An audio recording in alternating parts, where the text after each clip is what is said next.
done damn the soul out of everything I got. I ain't bought a lot of goddamn shit. Yeah, I had seen the message, but he ain't say nothing about no coffee in that message. He just said 2 summer sauces, right? If they gonna get some later on. Oh, okay. Yeah, I asked him, you know what I'm saying? They said, we Christians. I said, oh, okay, Where they from? They from upstate? Yeah. So I said, do y'all believe Jesus Christ is the Son of God? And Kiara said, yes, that's what we've been taught. So I said, hey, let me ask you this. I said, is it possible? I said, you got a father, right? Quite sure. Because you in the world. I said, is it possible that you can be your father and your son? You can be your father and the son at the same time? He said, no, that's not possible. But I'm mortal. I'm a mortal human being. I said, so you're saying that if you're immortal, that can happen? He said, no, I'm not. I said, you said you're a mortal human being, as if there's another way that can be done if you're not mortal. He said, I don't know, man. I don't know. So I said, and I thought about what you had told me about where did Christianity emerge from. And I said, let's think. I said, let's ask ourselves, what did Christianity emerge from? I said, the Jews had the book first. I said, so Christianity is a branch from the Jewish religion. I said, in the Jewish religion, the Jews don't even believe that Jesus Christ was the Messiah. I said, let alone to believe that he was the Son of God or God. I said, so where did the Christians get that from if it ain't in the Jewish religion? And so, I asked Al where he was. He said, I'm at the house. I said, you got a Bible beside you? And Kiara was at the house too. Both of them grabbed the Bible. I said, turn to Deuteronomy chapter 24, verse 16. And he read it, where it say, the father should not be put to death for his son's sin, and the son should not be put to death for his father's sin. Each should die for their own sin. I said, now, why do the Christians teach the opposite of that? Why do they teach Jesus Christ died for our sins when the Bible says something completely different? Kiara said, wow. It's like she didn't even know that was in the Bible. I said, that verse right there is all throughout the Bible. That ain't the only place where it's at. Because I can show it to you all throughout the Bible. She was like, wow. I said, so if the Bible don't say that, then why do they teach that? This is what you got to ask yourself. Why do they teach that? And there's a lot of stuff in that Bible that the preacher ain't going to tell you that's in there. I said, don't get me wrong. I said, it's a lot of contradictions and lies in the Bible, but there's some truth in it, too. I said, I find the truth in it from using the Holy Quran, right? So I said, let me ask you something. I said, here you got a Bible that's written in English. I said, but when you go through that Bible and read about them prophets, I said, now one of them is from America, so they didn't speak English. So what do they tell us? That this was translated. If they didn't speak English, if their native tongue isn't English, then that tells us this was translated. What was it translated from? Exactly. She was like, what? I don't know. I said, what is the original language that Jesus spoke? She said Hebrew. Exactly. I said the original language that he spoke. She said, well, I think he spoke Hebrew, but I don't know. I said the original language Jesus spoke was Aramaic. Yeah. I said, that language right there is close to Arabic. I said, do you know what the word dialect means? She said, yes. I said, Jesus spoke. I said, it's many dialects of that language, Aramaic, but Jesus spoke a certain dialect when it came to the Aramaic language. I said, the dialect that he spoke Aramaic in is no longer a living language. So I said, where is the Aramaic text that they translated this from. I said it don't exist. I said, when we study history, I said in school I hated history, probably because of the way it was taught to me, from their perspective, from their curriculum. But I said today I love history. I said, when we study history, because I told her history is like an onion. She said, what you mean by that? I said, the brown part on the top, on the cover the onion. I said, what do we do with that? She said, we throw it away. I said, why? She said, because it's useless. We have no use for it. I said, that's how history is. I said, they give us the surface, which is no good. I said, history is like an onion. You got to peel back the layers to get to the core of the truth. I said, so once I peel back the layers of history, just like an onion, it becomes so potent that it can bring tears to your eyes. I said, the truth can do that after you've been lied to. She was like, wow, I never looked at it like that. I said, so let's peel an onion. I said, the Christians, Christians, they got manuscripts. I said, their latest manuscript is of the 4th century. I said, how many years is in a century? She said, 100. I said, so that tells us that these manuscripts that they got was written 400 years after Jesus. I said, y'all don't have a 3rd century manuscript, 2nd century manuscript, or 1st century manuscript. I said, for y'all to have a 4th century manuscript, that means that it had to be something before it, for it to be translated. She said, yeah, you're right. I said, but y'all don't have that. I said, so where that 4th century manuscript come from? I said, in the Quran, God say that, woe to those who write the scriptures with their own hands and then say that this is from God. I said, this is what they do. I said, they write it with their own hands and tell y'all that it is from God. And I was like, man, I always wondered about that, man. He said, yeah, I'm a Christian, but man, the stuff you saying, man, I always wondered about that, man. The way they use that Bible, man, to do this, and enslave people in this. I got on the right track. I said, man, so I asked Kiara, I said, do you believe God know everything? That God is all-knowing? She said, yes. I said, I believe that too. I said, in the Bible, you just said you believe Jesus is God. She said, yes. I said, in the Bible, Jesus tells us he's not God. Because Jesus was asked about the hour, and he said, I don't know the hour. The angels in heaven don't know. He said, don't nobody know but God. I said, right there, Jesus is telling us he's not all-knowing. You don't even know the hour, so how can he be God? She was like, wow. She said, that's something to think about. I said, then I told her, do you believe God need anything, or do you believe God is self-sufficient? She said, I believe God is self-sufficient. I don't think he need anything. So I said, Kiara, do you have any kids? She said, no, I don't have any kids. I said, do you know anybody that got kids? I'm quite sure. That was a rhetorical question. Last, she said, yeah, I know people that got kids. I said, we all know where kids come from, right? How they come into this world, right? She said, yes. I said, the same way a woman had her baby today, I said, that's the same way Mary had Jesus. Exactly. So I said, we all are in the agreement that God is self-sufficient. He don't need nothing. I said, so you mean to tell me God came out the vagina of a woman, that he needed to be cut from a umbilical cord, that he needed to be breastfed, that he shitted and pissed on himself and needed his mama to clean him? I said, let's look at this in a reality, because we was babies ourselves, and we know that this is the things that babies do, and these are the things that they need. She was silent. She couldn't say nothing. I said, let's look at it. I said, we just said God's self-sufficient. He don't need nothing.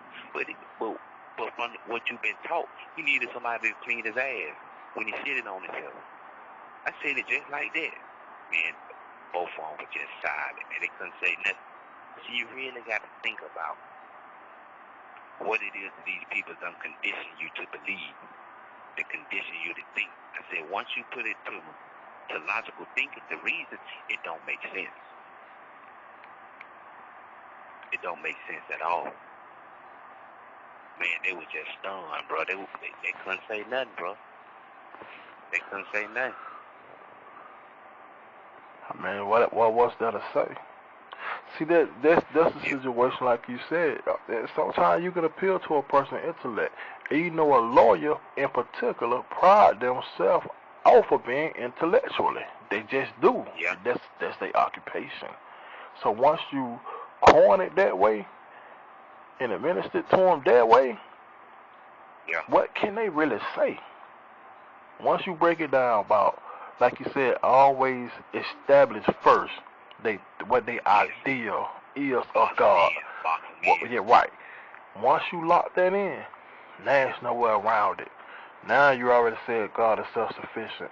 Now you already said God is all-knowing. Now, the person that you say you believe to be God is not of these things. He's not self-sufficient. He's not all-knowing. In fact, just like you and I, he had doubts. He showed you that according to their own biblical story. Yeah. So, some people... Go ahead. Then I told her, I said, this book you got, I said, they said, well, Jesus said this in the Bible. I said, Jesus didn't say nothing. Well, what you mean by that, Craig? I said, listen.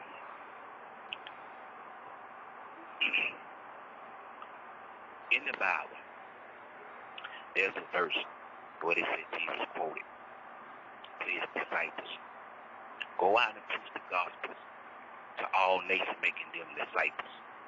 I said, what gospel was he talking about? And I said, well, he was talking about the gospel of Matthew, Mark, Luke.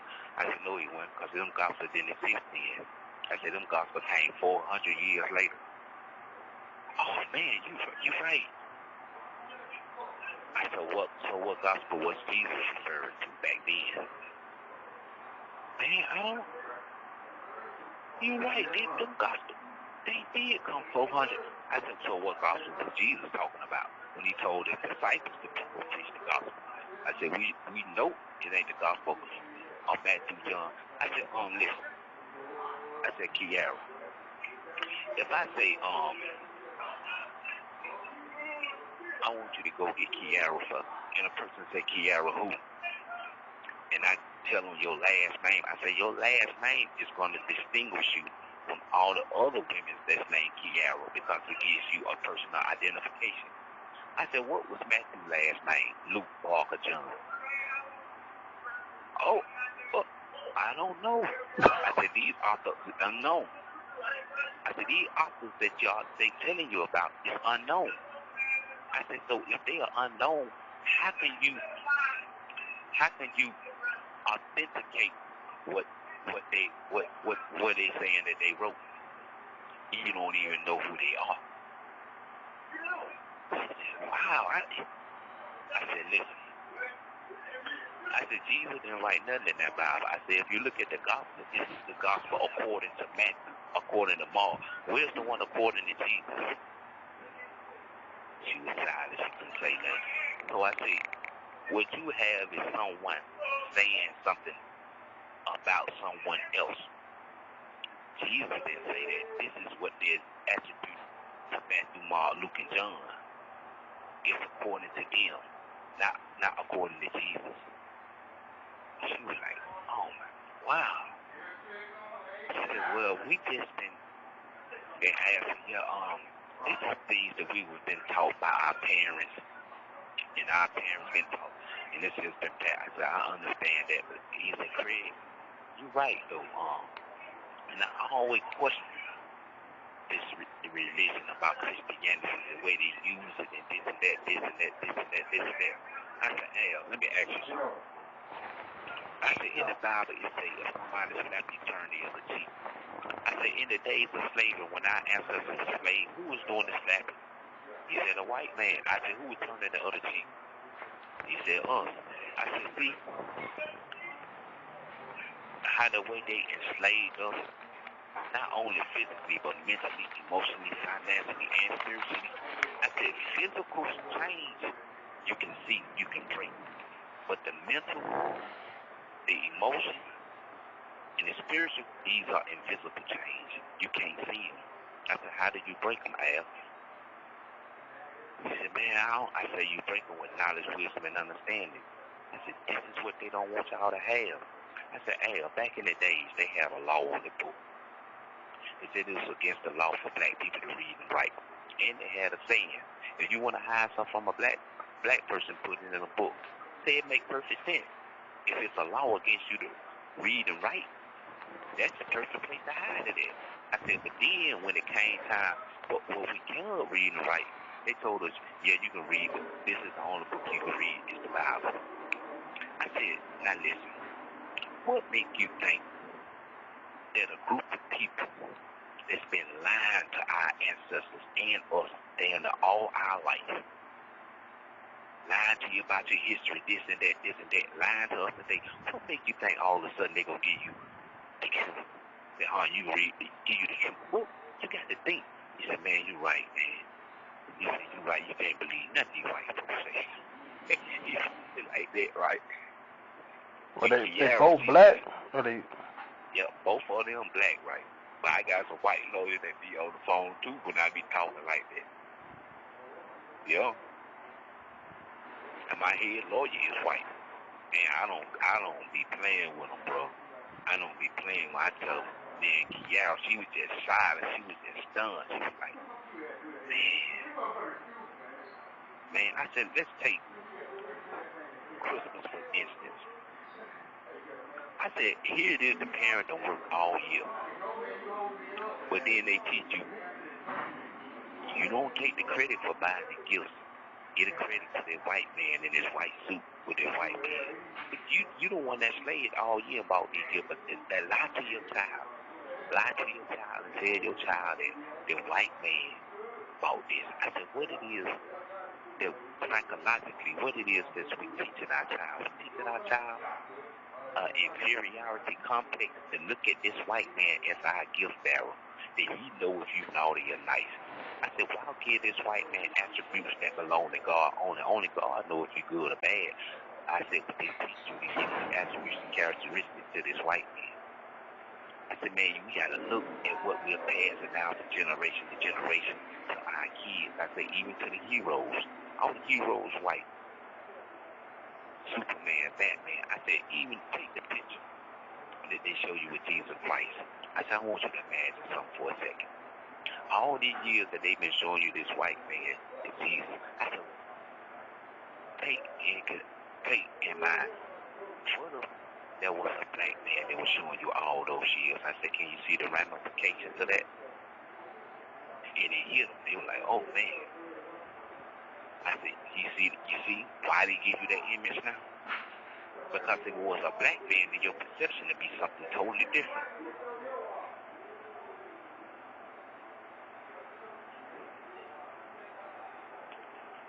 Yeah, man, hey. Be trying to lace them up, right? Yeah. And they were asking me, what you was when you before you was a Muslim? I said, I grew up as a Jehovah's Witness. I said, let me ask you this. I asked Kiara, Kiara, what is the definition of the word Muslim?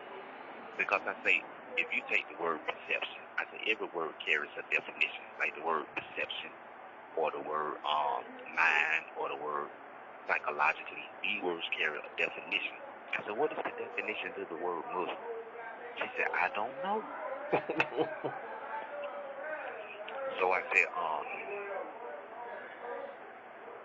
the world will give you their own definition. Because when you hear the word Muslim, the first thing on the mind is terrorist, or the sound bites that you hear from the TV, or the radio, or you read in magazines or newspapers. But I say the definition of the word Muslim is one who submits his will to the will of God. I said, this is what I mean by that. I said, when God created us, he gave each and every one of us our will, our own will.